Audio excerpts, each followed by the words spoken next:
Press की आजादी पर क्या बोले राजनाथ सिंह? मीडिया हाउस पर प्रतिबंधों से जुड़ा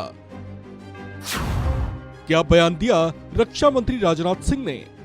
जब 26 जनवरी 1950 को भारतीय संविधान लागू किया गया तो आर्टिकल 19 में हर भारतीय नागरिक की अभिव्यक्ति की स्वतंत्रता हमारे संविधान निर्माताओं ने सुनिश्चित की थी। मगर राष्ट्रवादी विचारधारा को कुचलने के लिए जल्द ही तत्कालीन शासकों ने भारतीय संविधान में संशोधन करते हुए उस पर पाबंदियां भी लगा दी थी। और साथियों, लोकतंत्र की मजबूती के लिए जहां विधायिका, कार्यपालिका और न्यायपालिका के बीच सेपरेशन ऑफ पावर का सिद्धांत लागू किया जाता है, वहीं मीडिया, जिसे लोकतंत्र का चौथा स्तंभ कहा जाता है, उसकी स्वतंत्रता और अभिव्यक्ति की स्वतंत्रता भी लोकतंत्र की मजबूती के लिए जरूरी ही नहीं है, बेहद जरूरी है।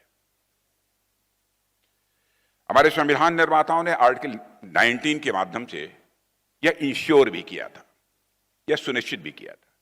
फिर ऐसा क्या हुआ कि 1951 में, यानी एक साल बाद ही उस संविधान में संशोधन करने की नौबत आ गई, जिसे दुनिया का सबसे उत्तम संविधान माना गया। और आज जो है प्रेस का गला घोटने की बात की जाती है। कारण बहुत साफ था। उस समय की जो सरकार थी उसे पूरे देश पर एक छत्र राज कर रही थी। उसे विरोध सुनना गवारा नहीं था। लोकतंत्र में विरोध का अधिकार हर व्यक्ति को है, मगर कांग्रेस किसी भी किस्म की आलोचना को दबाने के लिए इतनी उतावली थी कि उसने संविधान को ही बदल डाला। मैं दो पत्रिकाओं का यहां नाम लेना चाहूंगा। एक थी क्रॉस रोड्स, जो वामपंथी विचार से प्रेरित थी और मद्रास से निकलती थी, और दूसरी थी इसी विचार परिवार की एक मैगजीन ऑर्गेनाइजर। ये दोनों ही पत्रिकाएं कांग्रेस को इतनी खटकती थी, इतनी नागवार ये गुजरती थी कि इन पर भी प्रतिबंध लगा दिए गए। मगर जब कोर्ट ने फैसले उलट दिए तो उसके बाद संविधान में संशोधन करने का मन बना लिया और संविधान में संशोधन कर डाला। संविधान में पहले संशोधन को पारित करने के लिए कई दिनों तक बहस चली और सदन में कांग्रेस का बहुमत था, इसलिए बिल तो पारित होना ही था। मगर जो बहस इस बिल पर सदन में हुई, उस दौरान डॉक्टर श्यामा प्रसाद मुखर्जी ने अभिव्यक्ति की स्वतंत्रता पर जो जोरदार बहस की है, वह आज भी उतनी ही प्रासंगिक है जितनी 1950 के दशक में थी। साथियों, मैं मानता हूं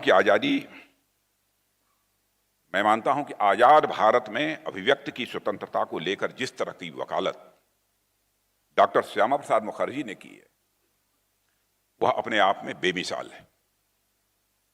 उसके बारे में हर भारतीय को जानना चाहिए और समझना भी चाहिए। मेरी दृष्टि में आजाद भारत में फ्रीडम ऑफ स्पीच और फ्रीडम ऑफ एक्सप्रेशन के सबसे बड़े पैरोकार डॉक्टर श्यामा प्रसाद मुखर्जी थे। और आज देश में अभिव्यक्ति की स्वतंत्रता को लेकर फिर से एक बहस छिड़ी हुई है। मजे की बात यह है कि जो लोग आज मीडिया की स्वतंत्रता का हनन का आरोप लगाते हैं, वो भूल जाते हैं, चाहे अटल जी रहे हों या आज की मोदी जी की सरकार हो, उन्होंने कभी भी किसी मीडिया हाउस पर न तो कोई रोक लगाई और न ही किसी पर प्रतिबंध लगाया। जबकि कांग्रेस की सरकार ने तो संविधान संशोधन तक कर डाला।